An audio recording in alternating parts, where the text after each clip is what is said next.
Es decir, el sistema no estaba ya sujeto a reglas económicas específicas, sino estaba sujeto a un sistema político que basara su poder en lo que hasta ese momento habían sido las clases más desposeídas y que pregonaba como objetivo una mayor igualdad, una mayor equidad.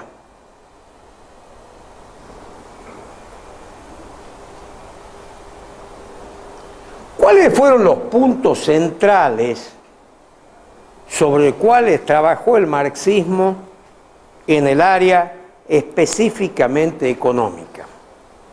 Es decir, ¿qué dijo el marxismo sobre el sistema clásico? Me interesa que la entiendan a esta parte más que nada,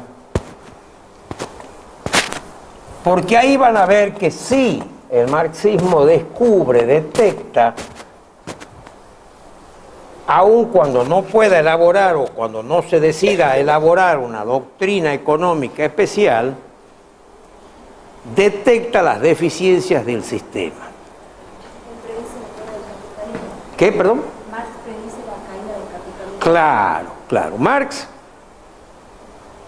sostiene, cuando analiza estas crisis recurrentes del sistema social, del sistema económico capitalista, Marx advierte que este sistema inequitativo e injusto se iba a ver permanentemente agravado, con lo cual en algún momento el sistema tendería a desaparecer.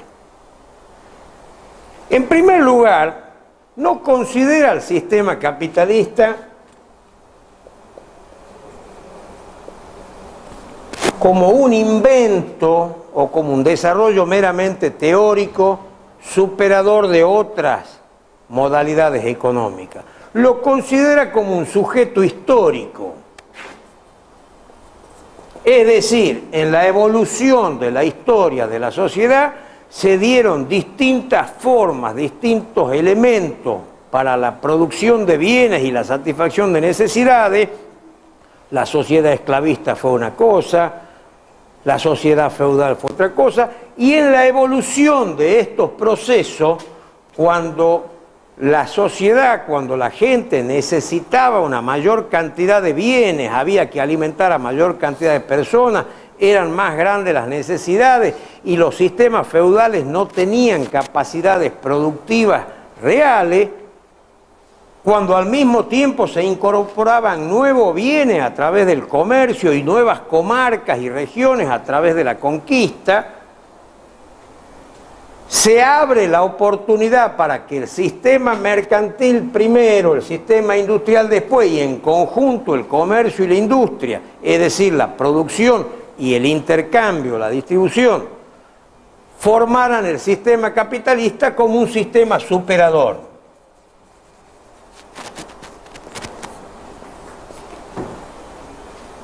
Es decir, considera Marx al sistema capitalista como un eslabón más en la cadena de organizaciones sociales que el hombre ha ido estructurando, ha ido armando, pero no lo considera el último. Justamente como advierte el nivel de injusticia y de inequidad que producía, considera que este sistema a la larga va a generar fuerzas que se contraponen, fundamentalmente la de los proletarios con la de los burgueses, con la de los patrones, y que esa lucha de las fuerzas que se contraponen va a derivar en un Estado socialista y luego en un Estado comunista.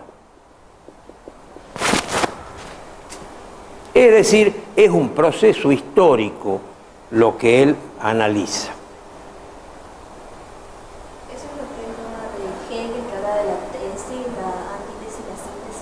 Bueno, eso es la forma a través del cual él desarrolla, digamos, su pensamiento lógico, es decir, su pensamiento dialéctico, donde distintas situaciones históricas tanto el materialismo dialéctico para el pensamiento como el materialismo histórico para el análisis de la sociedad, van a ir configurando opuestos que van a ser superados históricamente por una síntesis que es un nuevo paso de la humanidad, que es lo que de alguna manera Hegel había hecho esto con el pensamiento. Hegel va analizando los distintos aspectos del desarrollo de la sociedad, de la historia, del derecho, hasta concluir en que el grado más perfecto de la sociedad es el Estado y que todo se realiza en el marco del Estado. El Estado es todopoderoso y el individuo solamente puede realizarse como tal en el marco de un sistema estatal que lo contenga. En gran medida eso ha sido utilizado de una forma bastante anómala por las fuerzas más reaccionarias para los estados que se apoderaron de la totalidad del sistema y de la totalidad del poder, como fueron posteriormente estados fascistas o estados nazifascistas, donde solo existía el Estado y el individuo no es nada más que una pequeña molécula dentro de una gran estructura casi biológica como la que se le atribuía al Estado. Pero bueno, vamos por la otra parte. Este mecanismo superador iba a dar... ¿Y cuál era la complejidad, o mejor dicho, la dificultad que esencialmente tenía el sistema capitalista?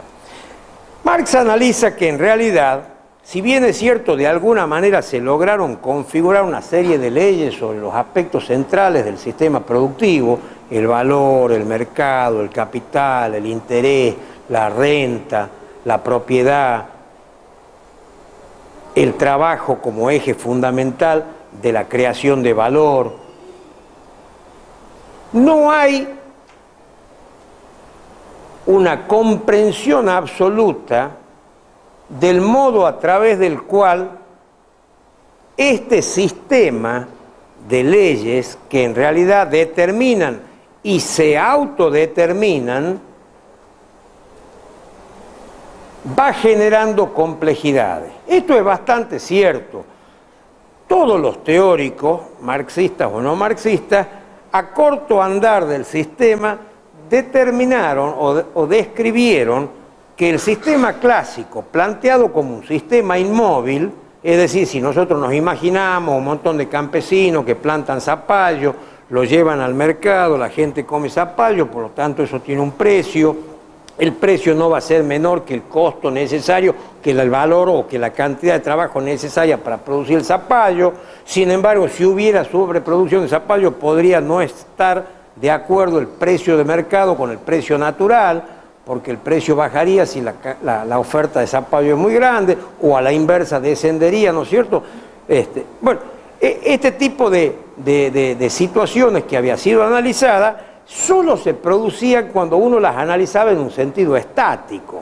Pero cuando las analizábamos en un sentido dinámico, en el proceso, en el devenir de la historia, rápidamente se producían desequilibrios.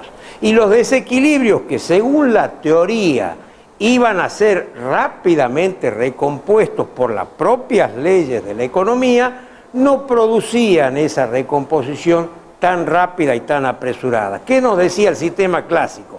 Si mañana los que fabrican pelotas de fútbol ganan muchísimo dinero, es decir, tienen una tasa de rentabilidad, lo único que promoverían es que otros capitalistas inviertan también en la fabricación de ese producto, porque da más rentabilidad, y en consecuencia, una vez que los otros capitalistas invierten, la producción es mayor, la oferta es más grande y en consecuencia el precio cae, porque la demanda de ese producto no se va a modificar de la misma forma que se modificaría estableciendo nuevas fábricas.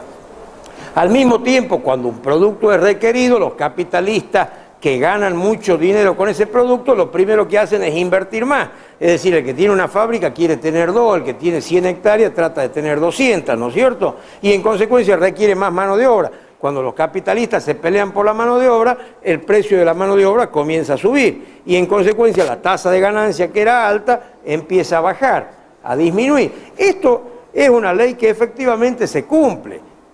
Hasta ahí. Se cumple si no hay cierto tipo de modificaciones, o mejor dicho, si todos los otros factores quedan absolutamente inalterados. Pero en la realidad de la vida no es así. Los factores continuamente se alteran. Y además hay un factor, en mi opinión, no considerado adecuadamente por la doctrina clásica y en general por la doctrina económica, que es el que yo denomino el factor tiempo.